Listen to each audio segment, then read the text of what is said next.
Es ist ein tolles Konzept, was sehr erklärungsbedürftig ist, denn lieber Leo, ich grüße dich ganz herzlich. Ja, grüß dich Sven, willkommen in Düsseldorf. Erst machen die Füße schon platt. Ach ne, es geht noch. Gut geht noch. Ich zeige das mal, das Turnschuhe an, es ist ein weicher Boden. Das ist ein schönes Konzept unter 6 Meter. Du hast einen Bulli T6.1, da ist ja End of Life in Kürze. Und Knaus und Weinsberg haben ein tolles Konzept auf die Bühne gemacht. Ja, das ist jetzt der Knaus. Der Knaus ein bisschen edler wie der Weinsberg vom Heck her. Ja, eindeutig. Der hat das Expanded Heck, das integrierte Heck hinten, was sehr schön keine aufgesetzte Stoßstange mehr hat. Können wir mal gucken. Also von hinten muss man sagen, ist die Wertigkeit ganz anders, also ganz automotiv. Du hast auch ein nach außen gewölbtes Heck, das ist da bei dem anderen genauso, aber das Heck eigentlich vom Weinsberg sieht eher so ein bisschen aus wie Wohnwagen und hier hast du ein richtig geiles Heck, oder? Ja, geil stylisches Heck mit den Laufblinkern von die Cat-Eye-Lichter von Knaus. So, was ist denn da oben drauf? Das sieht aus wie ein Zelt. Ist das Zeltstoff oder kann man damit auch im Winter? Ja, das ist ein Membranstoff, der auch sehr eine große Wassersäule hat, wasserdicht ist, leicht isoliert und ganz oben ist halt ein GFK-Dach. Gut, das heißt, du kannst damit, sagen wir mal, bei minus 10 Grad geht, oder? Ja, wenn die Heizung ordentlich läuft, ja. Ist so, komm, wir gucken uns das Ganze mal geschlossen an. Und da macht der Knaus natürlich eine schlanke Nummer. Du bist unterwegs sehr spritsparend, weil die Höhe natürlich auch entscheidend ist für den Spritverbrauch. Und das Ding ist natürlich Carport geeignet. Je nachdem, wie hoch dein Carport ist, kommst du drunter. Richtig, ich bin hier jetzt beim geschlossenen Dach bei 2,16 Meter. Ja, ist doch ein Hammer. 2,16 und das geht wie hoch? So ungefähr? Ungefähr 2,80. Überleg mal, das ist eine tolle Erfindung. Wie kommt das an bei den Leuten? Das kommt sehr gut an, weil das eine Innovation, die Knaus geschaffen hat, die es so auf dem Markt gar nicht vergleichbar gibt. Es gibt immer nur die konventionellen Aufstelldächer und das ist mal eine Next Generation davon. Ja, du bist totaler Fan von Knaus. Nachts, wenn du einschläfst, schaust du immer noch in die Prospekte der letzten Jahre immer da rein, jeden Abend. Wer steckt denn hinter Knaus eigentlich? Was ist das für ein Konzern? Ja, der kommt aus dem Stamm Jandelsbrunn und ist mit die innovativste Marke. Und ja, jedes Mal überraschen die uns Händlerschaft und geben uns Werkzeug an die Hand, die sonst kein Hersteller anbietet. Also ich habe ja mal einen in freier Wildbahn gezeigt, ich weiß gar nicht, ob es ein Weinsberg oder ein Knaus war, der hat ihn gemietet und meinte, er kam ein bisschen schwierig aufs Bett hoch. War ein älterer Mann, der da ist, aber das werden wir uns gleich mal angucken, wie das geht. Ja. Das ist die geschlossene Version. Wenn du alleine sein willst am Campingplatz, ist das schlechteste Auto, oder? Nee, du hast Platz für bis zu 4 Personen. Nein, ich meine, wenn du die Blicke anderer nicht haben möchtest, ja. Der fällt schon auf, oder? Der fällt auf, ganz klar. Ja, du kommst, woher kommst du? Ich komme aus Bissendorf, das ist bei Osnabrück, von Vieregg und Wels. Ja, du bist schon lange dabei? Ich bin im 8. Jahr schon dabei. Oh, das tut mir leid. Aber es ist doch, du bist noch recht jung. Was ist das Schöne an Vieregg und Wels? Ja, es ist ein beständiger und auch innovativer Betrieb, der sich immer bewegt, immer neu investiert. In allem im Kundenservice-Bereich, in Projekten. Ja, die Vielfalt an Fahrzeugen, die wir haben. Ja, wir haben die ganze Knaus-Gruppe im Angebot von Weinsberg, Tabat, Tepp und Morelo. Was krass ist, ihr seid eigenverantwortlich. Das heißt also, du kannst selbst in weiten Teilen selbst entscheiden, was du machst, wie du es machst. Ihr habt ein neues System eingeführt, die ganze Firma arbeitet so. Und das heißt also, die erwarten, dass ihr euer Gehirn einschaltet und selber denkt. So ist es, richtig. Ist das nicht unangenehm? Nee. Ganz gut. Ich meine, ist ja auch zu Hause, wenn du jetzt zu Hause bist, da sagt ja auch keiner, geh jetzt mal einkaufen, zahl mal die Steuern und so. Genau. Das heißt, das ist ein bisschen übertragen worden, jeder ist eigenverantwortlich. Ihr habt ein ganz transparentes System. Also wenn jetzt hier zum Beispiel mal das Aufstelldach kaputt geht, jemand kommt rein, will einen Service haben, dann ruft er an und sagt, wie sieht es denn aus mit meinem Aufstelldach? Und dann kann jeder Mitarbeiter gleich reingucken, was ist Stand der Dinge, oder? Genau, wir haben ein System, C-Data schimpft sich das. Das haben wir so optimiert, dass jeder Kollege reingehen kann und sich den Auftrag ziehen kann. So, jetzt weiß ja jedes Kind, der T6 wird irgendwann nicht mehr gebaut. Wie lange wird es denn noch geben? Noch diese Saison. Also der 24 wird der letzte, 94.990, 104.000 kostet er, das heißt 10.000 Euro Extras drin. Sollen wir mal reingucken im geschlossenen Zustand, ob man damit irgendwas machen kann oder ist der jetzt zusammengefaltet? Der ist geschlossen extra. Der ist extra geschlossen. Ja. Kann man den nutzen im geschlossenen Zustand?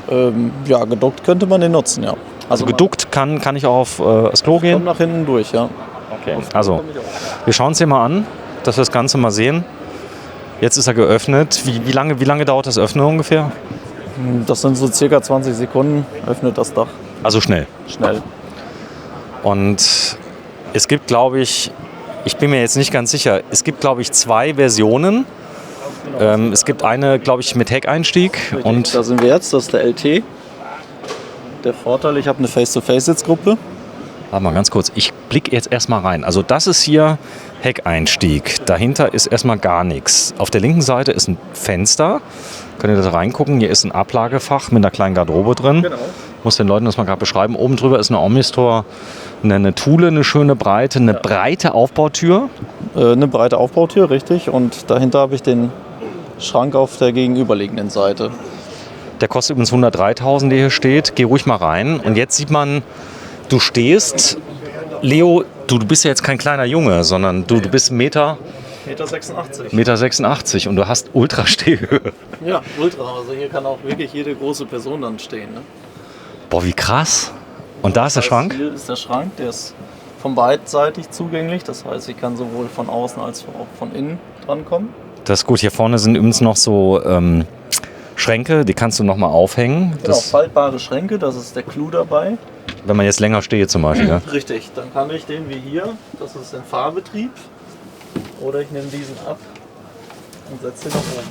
So oben drauf stellen, dann hast du viel mehr Platz. Richtig, und das ist dann quasi mein Stauraum. Hier ist so eine Schiene, da kannst du es einhängen. Leo, wenn du mal kurz in die Dusche gehst, ja, die werden wir gleich erst zeigen, aber ich will einmal kurz in den Raum reinfilmen, dass man das sieht. Das Raumgefühl, Leo, ist Wahnsinn. Wie ist es denn jetzt?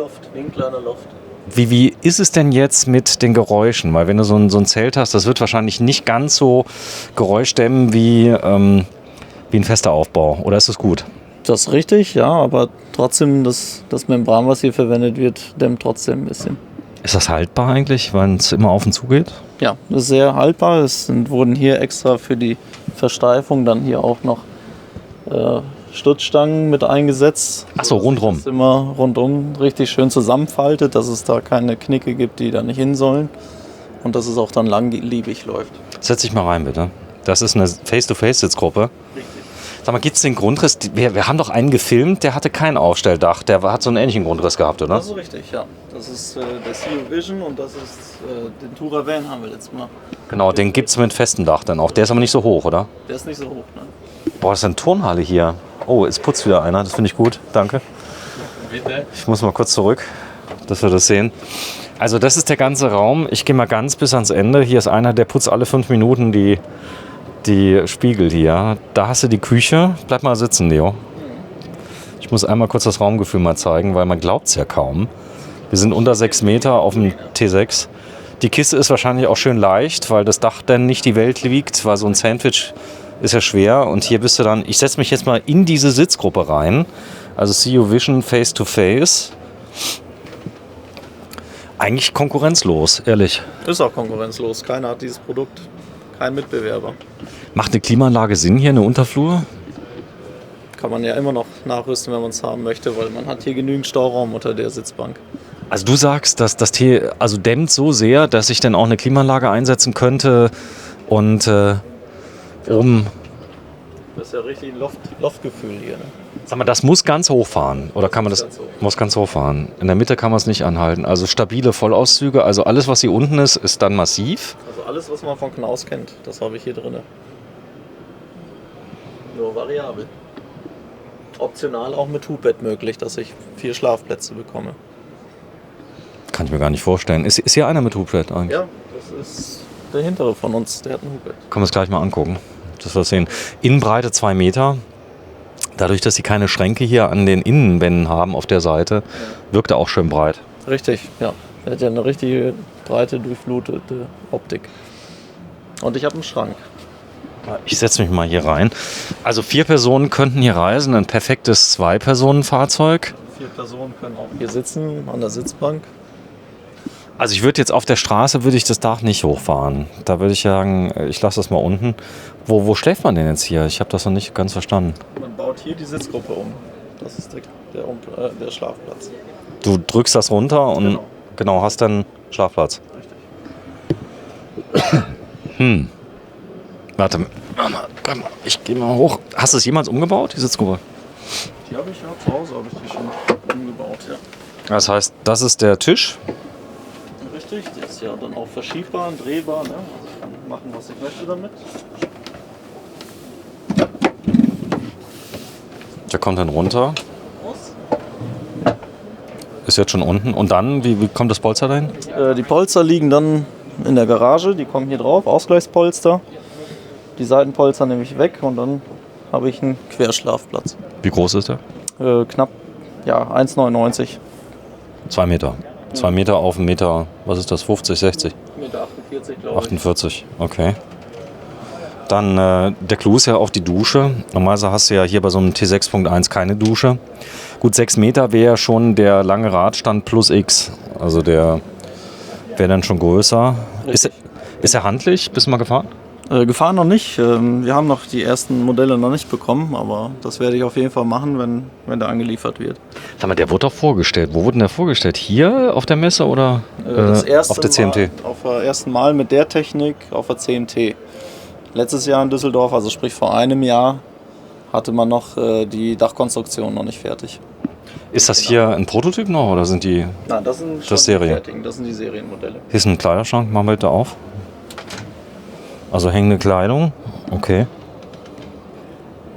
Wenn man will, ansonsten hier. Und dann bitte mal in die Dusche gehen. Du hast ein Schwenkbad, das habe ich schon entdeckt. Richtig. Weißt du, hast hier... Dann hier zur Seite. Das war zu schnell, warte mal. Das Beste ist, du kommst noch mal raus, weil dann war mein Fehler. Das ganze Bad ist ja so kompakt. Also, was ist zu tun? Hier zu lösen. Hier ist Arretierung. Die ziehe ich raus, dann klappe ich das nach links. Das ist ein Magnetverschluss. Und dann den Spiegel. So.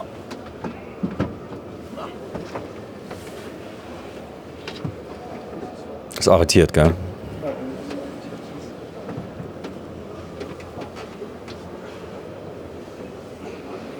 Leo, lass dir Zeit. Wir haben heute ist, was ist denn heute für ein Tag? Donnerstag, oder? Weiß ich schon nicht mehr. Du auch. Auf jeden Fall klappt man das hier. So, sollen wir uns mal Hilfe holen hier vom Stand? Das ist das Wissen, ne? Ah, da ist Magnet. Hast du gefunden? Ein bisschen fester ziehen, oder? Also wenn du gleich hier mit dem Spiegel rausgehst, dann... Ich habe den gleich in der Hand.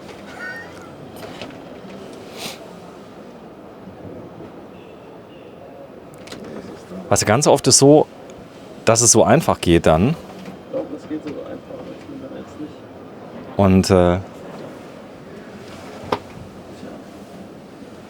soll ich da sagen? Keine Lust, das erste. Aus der Zeit. Ich meine, ist letztendlich, wenn du im Urlaub bist, hast du ja auch Zeit. Und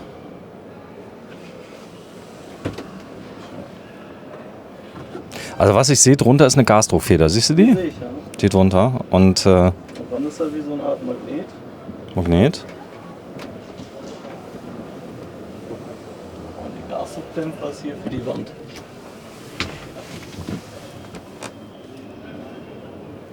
Auf jeden Fall ein Magnet. Krass, wie fest der ist, oder? Komm, wir rufen mal jemand, der uns da hilft. Gibt es hier so Standpersonal? Ja, eigentlich die Dame. Die holen wir jetzt mal. Wahrscheinlich ist es so easy. Oft sind das ja so permanent erregte Magneten, die man vielleicht auf Knopfdruck und Ich muss drehen.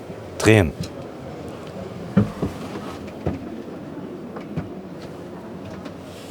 Vielleicht vorher.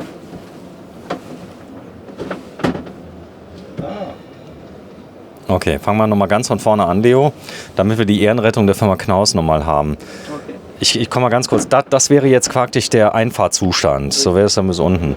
So, und dann, wenn du mal kurz zur Seite gehst, am besten gehst du mal aufs Klo gerade mal. Setz dich mal ruhig mal aufs Klo. Dann bist du mal aus dem Bild und dann sieht man das. Also, das ist die Spiegelkonstruktion, die geht genau ins Waschbecken rein. Und was hast du jetzt gemacht? Ich habe ihn jetzt gedreht. Ah, der kommt so hoch. Welch ein Glück, dass wir nicht fest daran gezogen haben. Richtig. Und du drehst ihn und dann fürs Duschen? Fürs Duschen muss ich dann hier was reinhängen. Okay, da kommt dann oben ein Duschvorhang hin. Vorhang, ja. Cool. Ich bin ja bald in Bissendorf. Wann kommt denn der eigentlich?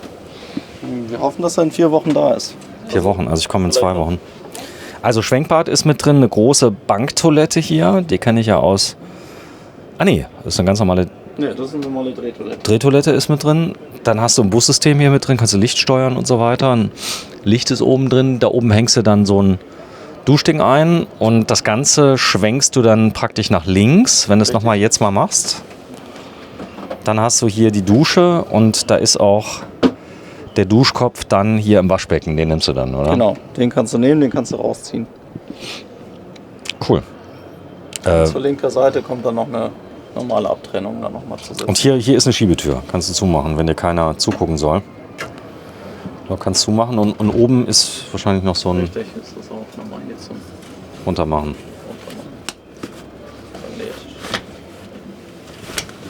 Sag mal, es gibt doch so viele Konzepte, sowas hier hat keiner bisher entwickelt. Und so ein Serienhersteller, der baut ja sowas nicht einfach so. Das muss ja am Schluss funktionieren, ne?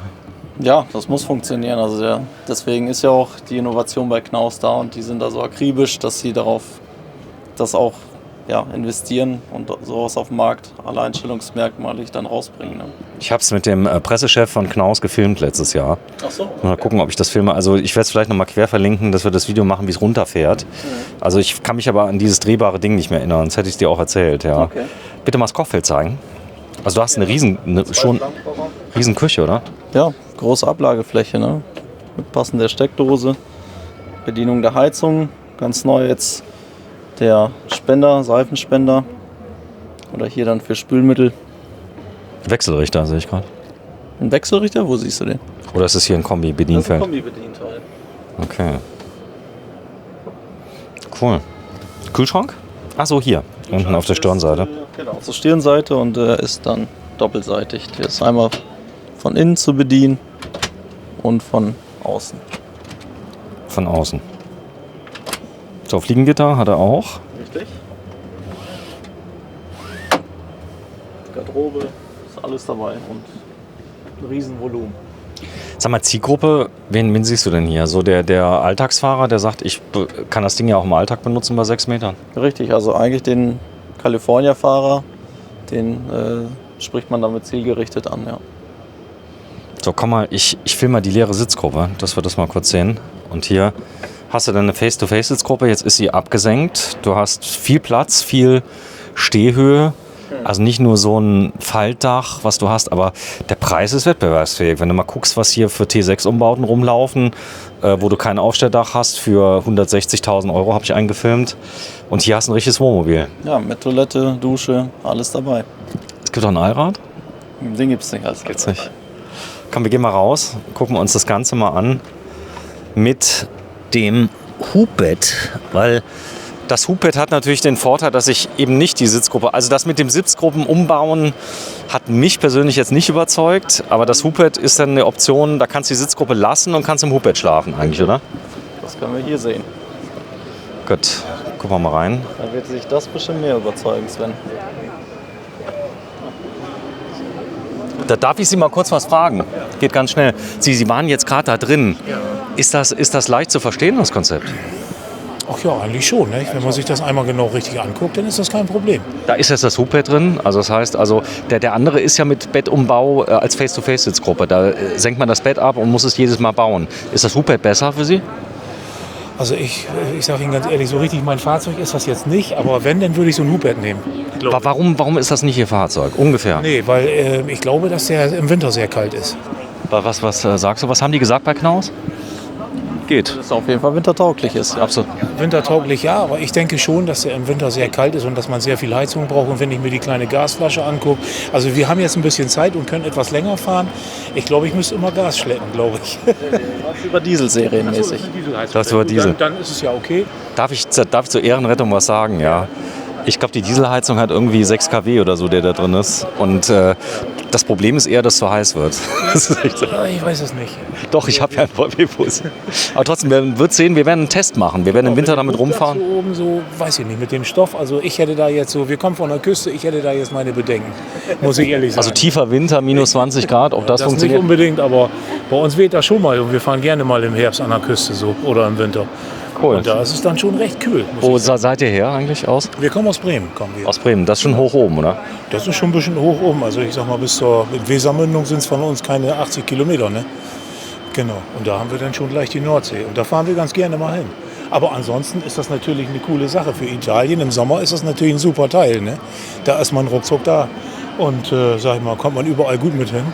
Das ist natürlich nicht schlecht, aber so für uns wäre das jetzt nichts. 105.000, ist das angenehm? Das ist schon ganz schön. Ja. Also wir haben jetzt noch ein bisschen mehr auf den Tisch gelegt. Wir haben uns gerade einen neuen gekauft. Welchen habt ihr euch gekauft? Wir haben den Hymer, eine MCT 680 gekauft auf Mercedes-Basis. Boah, habt ihr es ja gut gehen lassen, ne? Was habt ihr ausgegeben? 140? Ja, 143. Wir haben den jetzt vor einer gewissen Zeit schon gekauft, aber man lebt nur einmal, ne? Da hast du recht, oder? Da hat er recht, oder? Ja, so ist es. Ich bin dabei. Bist du Camperin auch? Mit Leib und Seele. Mit Leib und Seele. Also Vollgas-Camperin. Ja, doch. Co-Pilot während der Fahrt und ansonsten bin voll dabei. Wer ist zuständig fürs Klo wegbringen? Mein Mann. Und du, was machst du? Frühstück? Ja, innen drinne. Ich kümmere mich um alles, was innen drinne ist. Ich koche Cappuccino, ich baue alles mit auf. Das geht ratzi-fatzi bei uns. Ja, genau. Ratzi-fatzi. Hand in Hand. Wie ist dein Vorname? Frauke. Und du? Fred. Frauke und Fred aus Bremen, aus der Nähe von Bremen. Ja, vielen Dank euch erstmal. Wir gehen jetzt mal kurz rein, wir checken mal das Auto. Und der eine so, der andere so. Ich finde aber cool, weil ihr seid ja auch in Bissendorf, wir haben auch schon gedreht im Winter. Ja. Wir werden das Ding einfach mal testen. Und jetzt mal ganz ehrlich, die Hubert-Version ist ja wohl der Hammer, oder? Richtig. Boah, ist das geil. Ich habe über 2 Meter mal knapp 1,50 Liegefläche. Das ist jetzt mein Auto, ganz ehrlich. Das ist ja ein Hammer. Wie kommt man da hoch? Mit einer Leiter, die hängt man hier ein. Oder wenn man ein bisschen sportlich ist, hier über die Sitzgruppe und dann sich drücken. Und das Schöne ist, ich kann ja drunter sitzen. Ne? Also ich kann mich jetzt hier drunter her sitzen. Da kannst du ein bisschen Skat spielen. Das Bett so lassen. Ja, kein Mensch spielt. Meiner Größe jetzt. Kein Mensch spielt mehr Skat. Die spielen alle Romy jetzt. Ja, ich spiele noch Skat.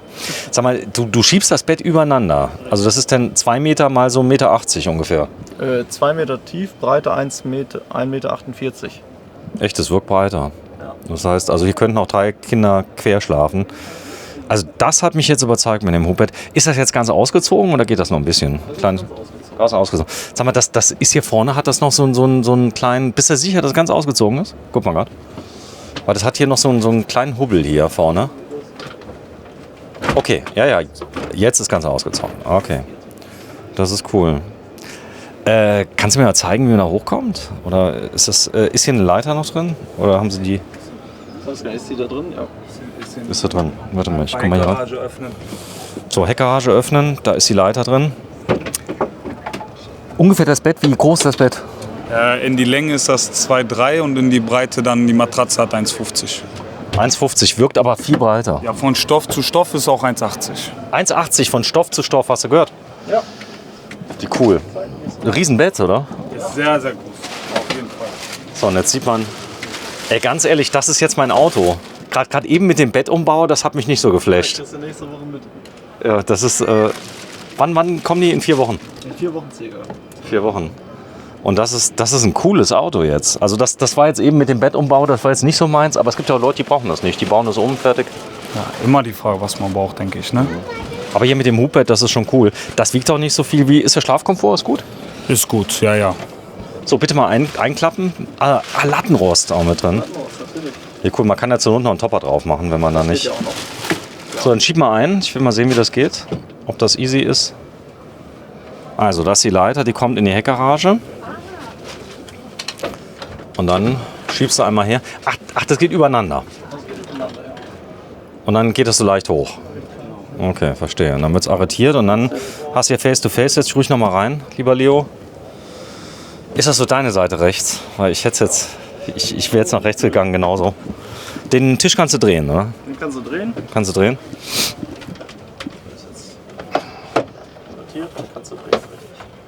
Ich finde das Konzept finde ich cool, aber es ist so neu. Die Leute beschnuppern das hier so ganz vorsichtig, als wäre es irgendwie nicht von dieser Welt. Ja, weil es untypisch ist, ne? Was man sonst überall in den Hallen sieht. Ne? Aber ich finde es halt cool. Also ich finde das System gut hier mit diesen Schränken. Dann, du kannst alles dimmen. Ihr habt ein Bussystem fürs Licht, das ist cool. Das ist alles dann da sind Taster dran. Dieselheizung, das ist auch ordentlich. Das heißt, du brauchst das ist interessant. Der Mann hat eben gesagt, die kleine Gasflasche, die ist doch bestimmt schnell leer. Der wusste gar nicht, dass eine Dieselheizung drin ist. Ja. Ist schon erklärungsbedürftig, oder? Ja, natürlich. Also wenn was Neues, Innovatives kommt, muss man ja sagen, wo die Vorzüge sind. Ne? Also 2 Meter Innenbreite. Weißt du, was ich total klasse finde? Wir gehen mal raus, dann zeige ich dir das mal. Dass das Auto so schmal ist. Weil es gibt ja auch Momente, also eine große Dusche. Das Wasservolumen? Weißt du? Wasservolumen bin ich knapp bei 70, also 65. Also 65 Liter. So ein Typ wie ich kommt damit eine Woche lang aus. Das heißt, man passt sich ja dem Wasservolumen an und du siehst, hier ist die Spiegelverbreiterung und das ist nur ein kleines Stück. Also du bist wirklich kompakt unterwegs und hier dieses Aufbauding, das sieht schon schick aus. Das Grau gefällt mir auch. Ja, das ist übernommen worden von der originalen VW-Lackierung und das haben die dann in den Aufbau mit übernommen. Also gerade eben, dass das ohne Hubbett, das war jetzt so nicht so mein Favorit. Aber hier, da muss ich jetzt sagen, das war jetzt gut. Interessanterweise, der war noch billiger. Der war günstiger, dann ist er halt noch etwas anders ausgestattet. Bisschen weniger. Ja. So, die kriegt man natürlich nur noch in Osnabrück, diese Fahrzeuge. Kein anderer Händler hat die. Nee, die haben viele Händler, aber ihr habt ein paar Stück vorgeordert. Genau, wir haben vorgeordert. Um die 10 Stück kriegen wir davon. So, dann sag mal, wie er heißt. Leo Riedel von Fähregge und Wels. Fähregge und Wels aus Bissendorf bei Osnabrück. Ihr seid auch überzeugter Knaus-Partner und aus der Knaus-Tabat-Gruppe habt ihr sogar noch eine andere Marke mit M. Morelo. Und ihr habt Weinsberg auch noch. Das heißt, der Weinsberg ist eigentlich baugleich. Der ist bloß von der Ausstattung her an einen oder anderen Stellen ein Ticken einfacher, oder? Richtig. Die laufen parallel, die Modelle in dem Konzern. Ist er günstiger? Etwas. Etwas, ja. Ihr habt beide. Wir haben beide. Tschüss, Leo. Tschüss, Sven. Vielen Dank.